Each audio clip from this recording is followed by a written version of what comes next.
kebesaranmu.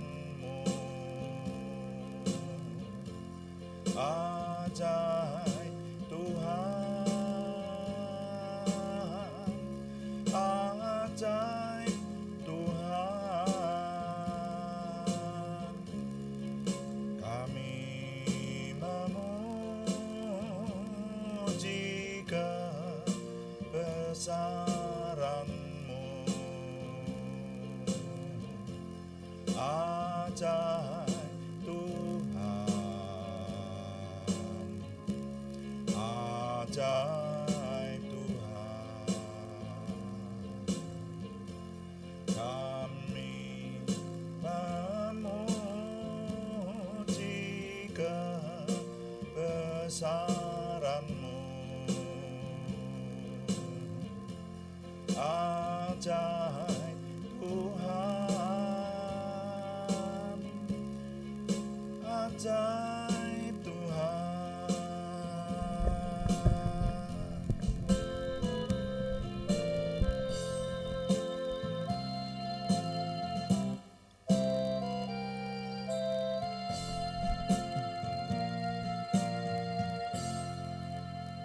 Bapa, kami mengucap syukur untuk semua yang Tuhan anugerahkan kepada kami.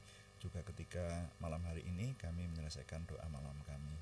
Semua yang kami kerjakan ketika kami merenungkan firman Tuhan, ketika kami menyembah Tuhan, dan ketika kami melayani Tuhan dengan doa, kami mohon pengurapan Tuhan sehingga semuanya menjadikan nama Tuhan dimuliakan, terutama di dalam hidup kami Tuhan, dan semuanya menjadikan berkat buat kami semua.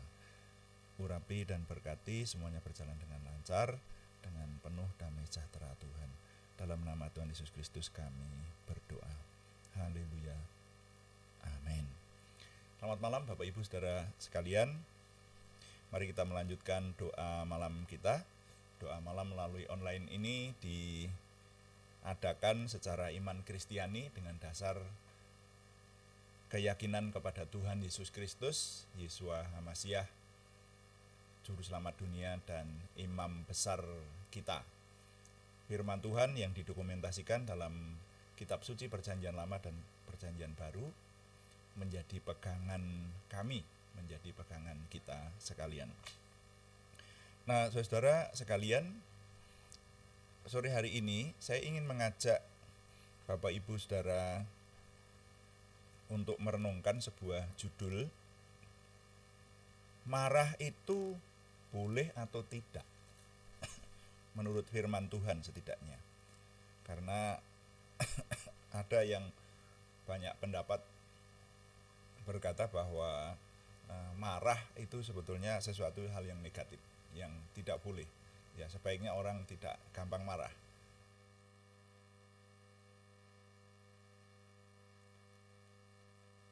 Nah, mari sore hari ini saya mengajak Bapak Ibu meneliti dari firman Tuhan. Mari kita baca di Yakobus pasal yang pertama ayat 19 sampai 20 ya. Di situ sebetulnya LAI memberikan judul pendengar atau pelaku firman. Ini kalau dibaca satu perikop seluruhnya, tapi ayat 19 sampai 20 itu berkata, "Hai saudara-saudara yang kukasihi, ingatlah hal ini. Setiap orang hendaklah cepat untuk mendengar, tetapi lambat untuk berkata-kata dan juga lambat untuk marah. Sebab amarah manusia tidak mengerjakan kebenaran di hadapan Tuhan." Nah, wah, ini ayat yang cukup jelas. Jadi kalau melihat dari ayat yang ke-19, saudara-saudara yang kukasihi, ingatlah kalian ini, setiap orang yang diharapkan lebih cepat itu kalau mendengar. Tapi kalau berkata-kata dikatakan jangan cepat-cepat. Artinya itu kan jangan tergesa-gesa. Ini yang dimaksud rasanya seperti itu. Kalau berbicara cepat sih itu karakter orang ya. Ada yang orang yang berbicara dengan lambat gitu, tapi ada yang dengan cepat. Tapi di sini yang dituliskan lambat untuk berkata-kata dan lambat untuk marah. Nah, itu saya mengartikannya jangan tergesa-gesa untuk mengomentari ya, sesuatu yang didengar. Jadi kalau mendengar itu cepatlah mendengar. Tapi kalau mengomentari apa yang didengar lalu eh, cepat berkata-kata dengan tergesa-gesa, atau kalau orang Jawa Tengah berkata gerusa-gerusu gitu ya, tanpa berpikir, kemudian sembrono lah istilahnya, itu firman Tuhan tidak menganjurkan. Dan pada ayat 20 itu lebih jelas lagi, sebab amarah manusia tidak mengerjakan kebenaran di hadapan Tuhan. Nah, saudara, saya meneliti kata amarah. Di sini dijelaskan amarah. Tadinya menjadi pertanyaan buat saya, apakah amarah itu berbeda dengan marah ya? Ya, amarah dengan marah. Karena biasanya kata amarah itu lebih banyak dihubungkan dengan kata nafsu amarah, nah, begitu. Nah, saya tadinya mempertanyakan, tapi ternyata setelah saya teliti di berbagai terjemahan, itu amarah sama marah itu sama. Jadi diartikan ya dalam bahasa Jawa nafsu, bukan nafsu, nepsu, ya. Jadi nesu gitu, atau marah, ya marah gitu. Nah, jadi ini yang dikatakan amarah manusia itu tidak mengerjakan kebenaran di hadapan Tuhan. Nah, kalau begitu kita berarti tidak boleh marah. Pertanyaannya bagaimana? Boleh marah atau enggak? Itu saudara ya. Saya merenungkan hal ini. Memang ini seringkali menjadi pertanyaan kan. Jadi kalau renungan malam ini kecuali menjawab pertanyaan, saya mengajak Bapak Ibu Saudara merenungkan hal-hal yang praktis sajalah dalam hidup kita. Orang sering berkata bahwa amarah itu enggak baik. Lebih baik orang itu yang sabar. Nah, iya toh. Orang pemarah itu, wah negatif lah pemarah itu. Tapi kalau orang yang sabar itu dikasih Tuhan. Kata pepatah begitu ya. Orang yang sabar itu lebih baik lah pokoknya, seperti itu. Nah, tapi kan ya kalau orang ahli bahasa atau pemikir itu akan mempertanyakan lah konteksnya apa. Ya. Jadi kalau orang sabar itu orang baik, tapi kalau sabar membayar hutang, wah itu ya dipertanyakan loh. Kalau sabar dalam melakukan hal-hal yang baik, ya cenderung lelet begitu. Oh, bukan begitu. Itu. Jadi sabar yang bagaimana? Jadi konteksnya bagaimana? Seperti itu. Juga termasuk dalam hal marah. Marah sudah jelas kalau firman Tuhan ini berkata begitu. Amarah manusia tidak mengerjakan kebenaran di hadapan Tuhan. Kan berarti ini memberitahukan, menyatakan bahwa amarah manusia sudah tidak usah dilakukan. Karena itu tidak menunjukkan, tidak mengerjakan kebenaran di hadapan Tuhan. Tidak usah marah. Ngapain melakukan pekerjaan yang tidak mengerjakan kebenaran di hadapan Tuhan? Ya kan sama dengan ini larangan untuk tidak marah. Nah, tapi pertanyaannya, kalau misalnya anak kita yang umur di bawah 5 tahun main sepak bola di ruang tamu, kemudian kena pot bunga, kena foto, kena televisi jadi pecah, gitu gimana? Marah apa enggak? Nah, ini nanti jadi pertanyaan kan begitu. Dan ini mari kita renungkan sekarang. Kalau kita melihat ayat sebelumnya, sebetulnya bukannya dilarang, tapi dikatakan jangan tergesa-gesa marah. Jangan tergesa-gesa berkata-kata, jangan tergesa-gesa marah. Jadi lambat untuk berbicara, lambat untuk berkata-kata, dan lambat untuk marah. Ya, saya baca dalam terjemahannya seperti itu. Nah, lalu kapan kita harus tidak marah dan kapan kita harus marah, saudara ya? Saya sekarang ingin mengajak Bapak Ibu mengingat konteksnya dengan bagian Alkitab yang lain, terutama adalah keteladanan Tuhan Yesus. Setelah saya renung-renungkan, Tuhan Yesus itu beberapa kali marah loh. Nah, itu.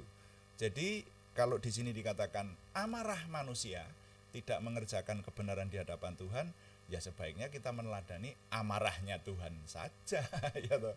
Nah Tuhan Yesus itu Tuhan yang menjadi manusia, Tuhan memberi contoh kepada kita marah. Nanti mungkin kalau diteliti ada lebih banyak lagi, tapi setidaknya saya mencatat 4 kali Tuhan Yesus marah. Nah itu loh. Nah ini jadi kalau menurut saya ya tidak dilarang marah, tapi jangan cepat-cepat marah, hanya gitu aja. Karena kalau cepat-cepat marah itu jadi pemarah. Ya, saya jadi ingat, wah, saya beberapa kali ketemu dengan konseli, saudara ya. Saya tidak menunjuk nama loh ya, saya tidak menyebutkan nama. Tapi beberapa kali ada orang yang tidak betah di rumah karena orang tuanya itu suka ngomel, jengkel terus gitu loh orang tuanya itu. Jadi dan jengkelnya itu diwujudkan dalam ucapan, jadi menggerutu terus gitu. Nah itu kan namanya istilahnya, jadi anak-anak yang datang pada saya ini marah terus menerus. Makanya saya itu jadi orang tua, saudara, halo para orang tua, kadang-kadang kita ini jadi nggak mudah juga ya jadi orang tua. Sekarang kalau melihat sesuatu yang tidak baik itu maunya kita ya, ini mau jangan begini tapi begitu. Siapa ini menaruh isi salak di ruang tamu ini? Nanti kalau ada tamu kan, ini kok roti yang jatuh di lantai, ini semut nanti masuk semua. Lalu nanti ke belakang lagi, walah ini ada kotoran lagi kok tidak dipel sejak tadi. Nanti ketemu apa lagi, baru kita ngomel terus begitu tuh. Nah itu ya maunya kan begitu, nikmatnya begitu gitu loh. Dan saya ketemu loh dengan seorang anak yang berkata begini, saya tidak kerasan di rumah. Kenapa? Karena orang tua saya ngomel melulu, dan ngomel itu risih didengarkan. Nah kan sejak kecil Anda juga ikut ayah ibu misal. Ya iya, tapi kalau nggak enak ya nggak enak toh Pak, dia katakan begitu. Nah jadi apapun itu membuat ibunya, ya yang waktu itu kasusnya ibunya itu ngomel terus ya, jadi jengkel terus, padahal ibunya bilang ketika ibu kok marah terus, aku nggak marah. Nah jadi ada orang yang karakternya seperti itu. Halo orang tua. Saya berpikir loh waktu itu, wah jangan-jangan saya termasuk yang seperti itu ya. Nah tapi kalau di rumah masa saya nggak boleh mengingatkan sesuatu yang baik gitu, dan kadang-kadang mengingatkannya agak-agak jengkel begitu kan ya wajar lah, masuk akal begitu. Tapi ternyata, nah itu, saudara, kalau kita mau menuruti firman Tuhan, itu tidak sesederhana yang disangka orang, saudara ya. Jadi kalau kita ini jadi pemikir sekali lagi, itu aja saya pikir, gimana saya itu supaya mengingatkan anak-anak, tetapi tidak terkenal sebagai bawel atau cerewet begitu. Wah gimana ya ini, itu tidak mudah loh saudara ya.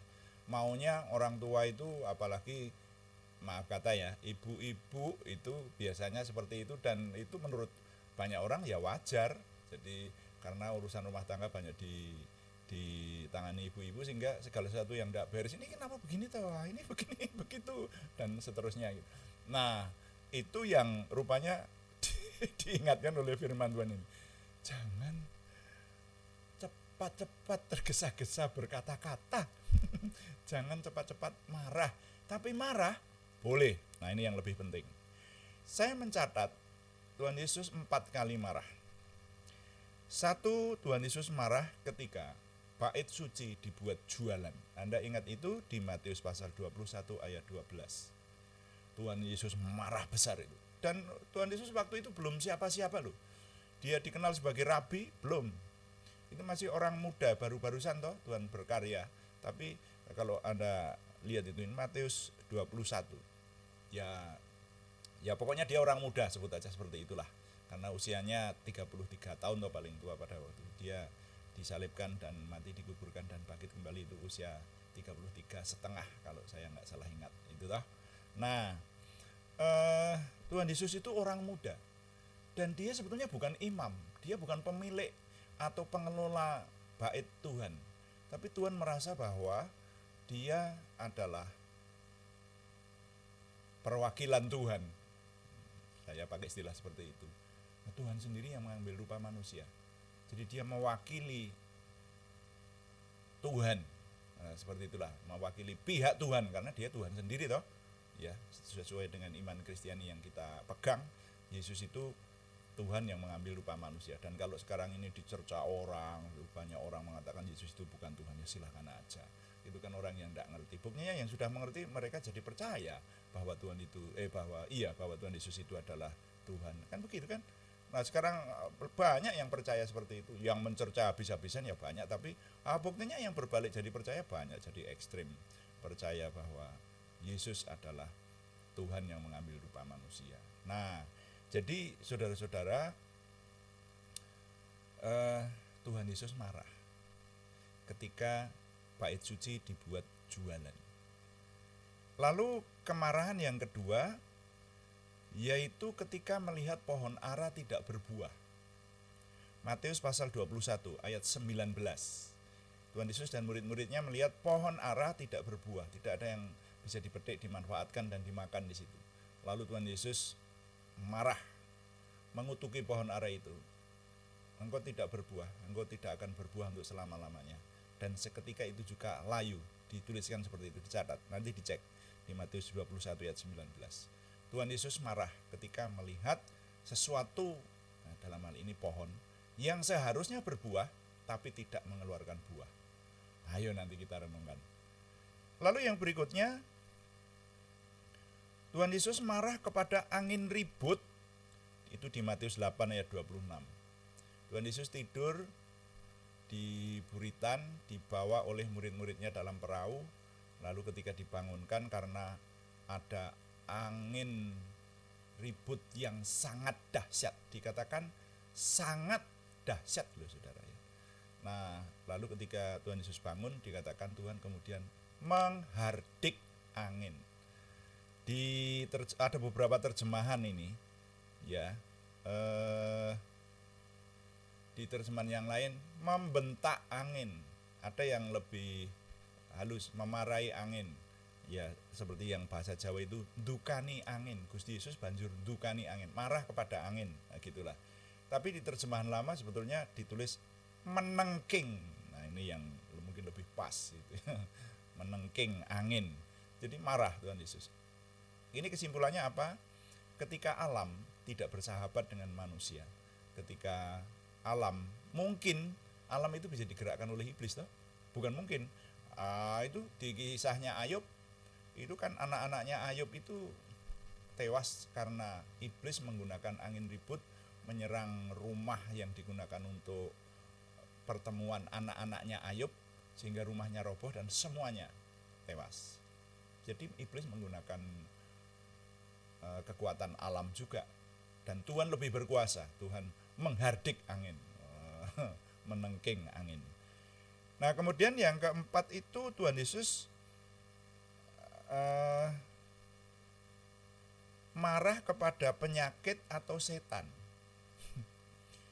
Tuhan Yesus marah kepada setan. Makanya jangan berkata ya, kalau guyonan boleh. Saya ketemu hamba Tuhan yang berkata, kasihan setan ya, setan itu di mana-mana ditengking, dimarahi, tidak disukai. Wah kasihan yang namanya setan. Setan kok dikasihani. Setan itu artinya pembunuh. Nah, di mana-mana dia sudah sejak awal Tuhan Yesus sendiri yang mengatakan bahwa setan itu pembunuh manusia. Makanya di Lukas pasal 4 ayat 35, nanti dicek silahkan, Lukas pasal 4 ayat 35, itu ada orang kerasukan setan dan dikatakan Tuhan juga menghardik setan itu atau menengking setan itu. Jadi yang di dalam bahasa Indonesia terjemahan baru disebut menghardik, itu di terjemahan lama yang banyak dipercaya, banyak sesuai dengan bahasa aslinya, dituliskan menengking. Jadi menengking itu menghardik, mengusir gitulah, marah lah itu kepada setan. Tapi di Lukas pasal 4 ayat 39 Tuhan Yesus juga dikatakan menghardik demam, penyakit.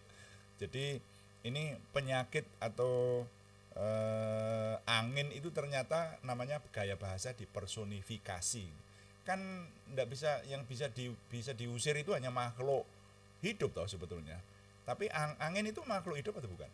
Ya, itu dipersonifikasi, dijadikan sama dengan pribadi yang bisa dimarahi dan diusir gitu. Jadi di Lukas pasal 4 ayat 39 Tuhan Yesus menengking demam, menghardik demam.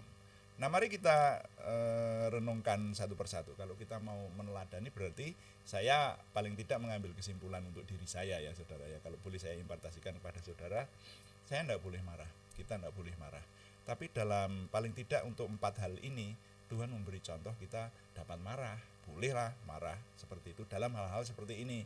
Marah kepada penyakit atau kepada setan, ditengking gitu. Dalam nama Tuhan Yesus Kristus aku mengusir engkau, gitu.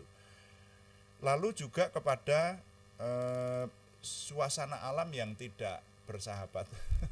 Makanya saya pernah melihat teman-teman di sekeliling saya ya mempraktekkan, ya saya rasa tidak salah ya menghidupkan komputer lalu error tidak hidup-hidup lalu dikatakan dalam nama Tuhan Yesus Kristus gangguan kami usir dari komputer ini.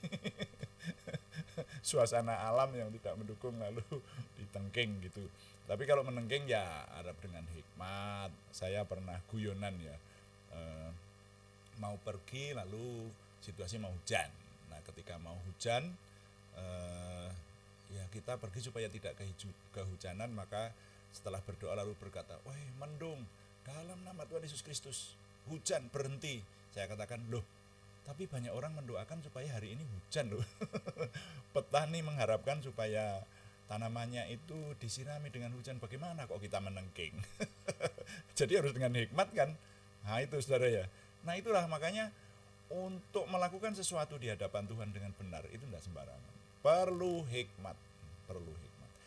Nah sekarang yang dua berikutnya ini yang lebih penting kalau menurut saya. Tuhan Yesus marah ketika bait suci dibuat jualan. Artinya bait suci tidak digunakan sebagaimana mestinya. Mari kita terjemahkan dalam perjanjian baru seperti sekarang. Bait suci itu mana? Tidak ada sudah sekarang. Bait suci sudah dihancurkan. Yang waktu itu Tuhan Yesus mengusir orang-orang berjualan itu. Jadi di sana itu karena tempat ibadah toh, tempat ibadah banyak orang-orang yang berjualan seperti itu. Ada yang jualan kambing, domba, merpati untuk dibuat korban bakaran. Jadi jemaat yang datang ke situ membeli korban itu rupanya di lingkungan bait suci itu. Bahkan juga menukarkan uang. Jadi sejak dulu orang kalau mau mempersembahkan kepada Tuhan itu dari uang besar ditukarkan jadi kecil, hehehe. Itu bukan hanya sekarang ya, zaman dulu seperti itu.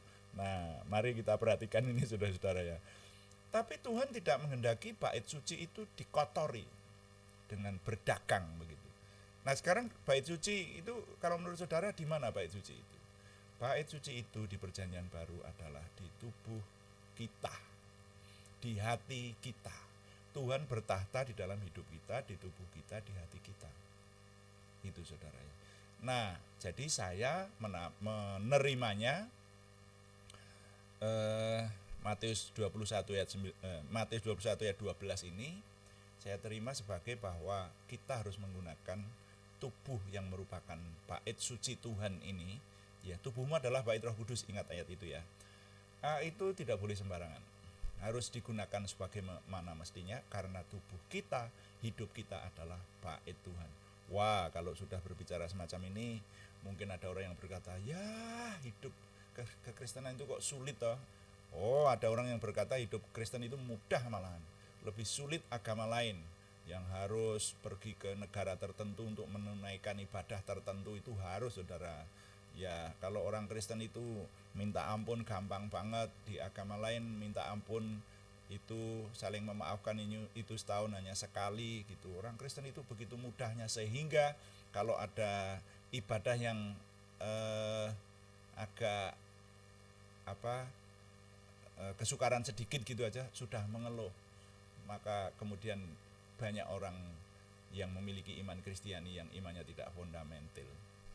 Jarang orang yang memiliki fundamentalisme yang baik. Terlalu banyak ngomong tetapi sebetulnya hatinya kepada Tuhan itu tipis gitu. Saya paling konyol kalau ada orang yang berkata, khotbahnya jangan lama-lama Pak. Wah ini yang seperti ini sudah orang tidak suka sama firman Tuhan gitu. Ya dengan alasan tertentu boleh dia berkata, kalau khotbah minggu jangan lama-lama lah, segera mau menyelesaikan ini dan itu. Ya itu alasan itu boleh dan masuk akal juga mungkin begitu ya. Tapi itu menunjukkan bahwa yang diutamakan itu bukan Tuhan. Kalau yang diutamakan itu Tuhan, maka firman Tuhan itu menjadi kenikmatan, menjadi kesenangan. Dan kita berdekatan dengan Tuhan itu menjadi yang utama. Tapi kalau ini loh, intinya di sini, kalau orang berdekatan dengan Tuhan itu sudah tidak menjadi yang utama, maka yang dipikirkan hanya barang-barang duniawi, kesenangan, hobi, dan seterusnya, kebutuhan-kebutuhan duniawi. Tuhan menjadi nomor 2 atau nomor 3. Kalau sudah semacam itu, ya sudah, itu urusan yang bersangkutan. Tapi mari kita menomor satukan Tuhan. Karena hukum utama kan, kasihlah Tuhan Allahmu dengan segenap hatimu, dengan segenap akal budimu, dan dengan segenap kekuatanmu. Loh, lah itu hukumnya itulah. Gitu ya. Jadi menjadi murid Tuhan Yesus ya memang gak mudah kalau ditinjau dari sisi ini. Iyalah. Ya, kalau jadi murid Tuhan Yesus itu bisa sembarangan, bisa asal-asalan gitu, murah banget itu. Yesus itu jadi sesuatu yang murah ya. Oh enggak, Tuhan itu menombokkan nyawa di kayu salib itu serius, saudara. Hampir seharian dia memakai karakter kemanusiaan, tubuh kemanusiaan, eksistensi kemanusiaan, merasakan sakit, gitu, mencucurkan darah, gitu, seperti itu untuk menebus umat manusia. Jadi ya kita harus mengimbanginya dengan keseriusan sedemikian rupa. Bait suci tidak boleh dikotori. Lalu yang paling akhir tadi, pohon ara yang tidak berbuah. Nah ini, saudara, kalau seharusnya berbuah tapi tidak berbuah, Tuhan marah. Jadi kalau kita mau marah, seharusnya kalau melihat anak-anak atau junior-junior kita yang tidak berprestasi itu marah. Kamu gimana? Dibimbing supaya berprestasi. Setuju, amin? Nah gitulah. Ya.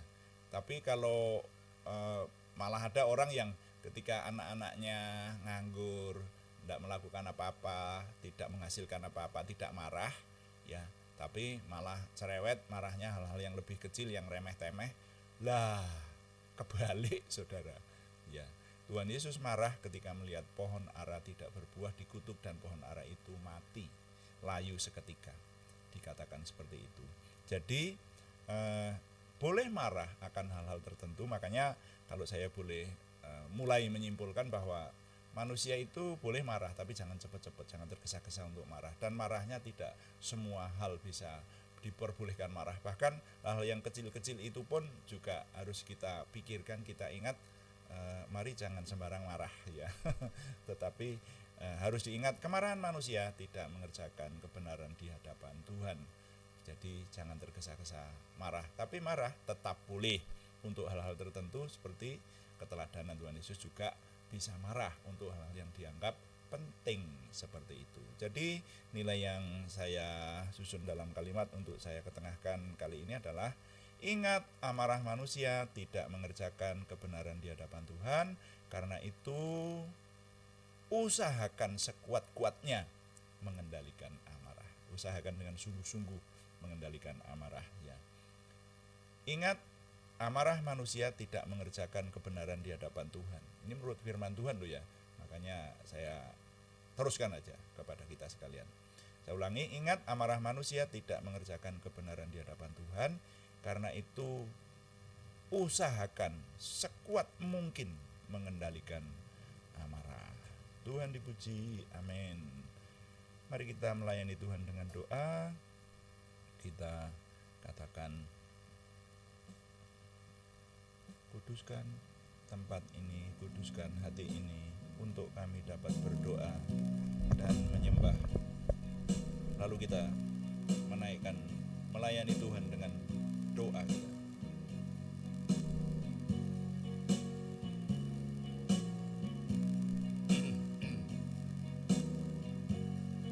Kuduskan tempat ini, untuk kami berdoa. Kuduskan hati ini, untuk kami menyembah. Biar segala perkara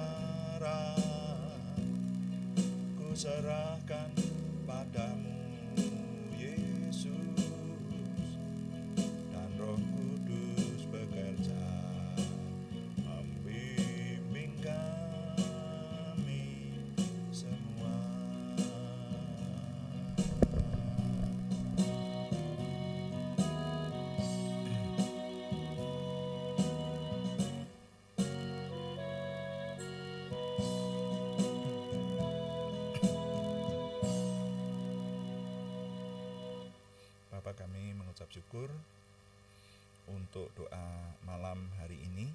Kami mengucap syukur untuk firman-Mu yang memberikan kepada kami untuk hidup lebih berkenan kepada Tuhan, khususnya mengelola amarah.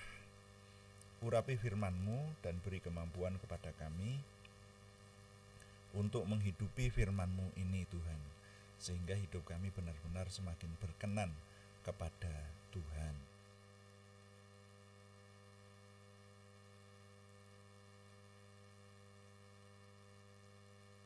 Kami berdoa syafaat untuk bangsa dan negara kami, mohon Tuhan yang menolong, bahkan juga untuk situasi sekeliling kami di mana kami tinggal, Tuhan yang memberi kesejahteraan yang menjadi kesejahteraan kami. Terima kasih Bapa di surga. Dan sekarang kami juga berdoa untuk nama-nama yang dalam minggu ini harus masih kami panjatkan dalam doa.